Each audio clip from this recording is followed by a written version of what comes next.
শত শত কোটি বছর আগে আমাদের প্রিয় বাসস্থান এই পৃথিবী যেমন ছিল আজ তেমনটি নেই। সময়ের সঙ্গে সঙ্গে বদলেছে পৃথিবী, আর এর পেছনে বড় কারণ হচ্ছে আধিক গতি। আধিক গতির কারণে দিন রাতের পরিবর্তন হয়, আর তাতেই পৃথিবীর বুকে প্রাণের বেঁচে থাকা না থাকা নির্ভর করে। শত শত কোটি বছর আগে পৃথিবীর দিনের পরিমাণ ছিল গড়ে প্রায় 13 ঘন্টা। এখন বিজ্ঞানীরা বলছেন আরো দীর্ঘায়িত হচ্ছে দিন। পুরো মানব ইতিহাস জুড়ে অনেকটাই নীরবে পৃথিবীর উপর বসে রয়েছে চাঁদ। স্বর্গীয় এই বাস্তর প্রাণী পৃথিবীর বুকে ঢেউ কাটে, খেলা চলে দিন রাতে। পৃথিবীর সব সভ্যতার ক্যালেন্ডারেও চাঁদের প্রস্থান বা সরাসরি প্রভাব স্পষ্ট। আবার গোবরে পোকার মতো কিছু প্রাণী আছে যারা চাঁদের আলো ব্যবহার করেই পথ খুঁজে নেয়। আর পৃথিবীতে প্রাণের অস্তিত্ব টিকে থাকার জন্যই চাঁদের কোনো বিকল্প নেই। কারো কারো মতে চাঁদের কারণেই পৃথিবীতে প্রাণের সূচনা হয়েছে। পৃথিবীর গুরুত্বপূর্ণ আবহাওয়া ব্যবস্থার পেছনে চাঁদের ঘূর্ণায়নের সম্পর্ক রয়েছে। এই আবহাওয়া ব্যবস্থাই আজ আমাদের জীবনকে দাপিয়ে বেড়াচ্ছে, কিন্তু চাঁদ নাকি একটু একটু করে আমাদের পৃথিবীর নাগালের বাইরে চলে যাচ্ছে।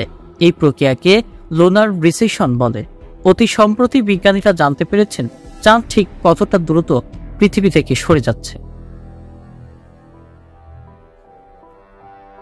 চাঁদ বর্তমানে পৃথিবী থেকে 3,84,400 কিলোমিটার দূরে অবস্থিত, অথচ শুরুর দিকে পৃথিবী থেকে চাঁদের দূরত্ব ছিল মাত্র 2,70,000 কিলোমিটার।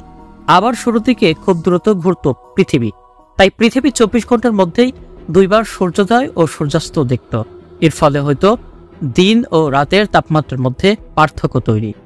এমনকি ফটোসিনথেসিস, অর্গানিজমের বায়োকেমিস্ট্রি ও এর কারণেই হয়তো বদলে গিয়েছিল। দিন বড় হওয়ার পেছনে চাঁদের পিছিয়ে যাওয়াকে দায়ী করা হলেও এই প্রক্রিয়া কখনো একই রকম ছিল না। আর্জেন্টিনার ন্যাশনাল ইউনিভার্সিটি অব সাল্টোর একজন ভূতাত্ত্বিক ভানিয়া লোপেজ দা আরাজেরিবি এক গবেষণায় দেখা যায় প্রায় 550 থেকে 625 মিলিয়ন বছর আগে প্রতি বছর চাঁদ 2.8 ইঞ্চি করে সরে গিয়ে থাকতে পারে।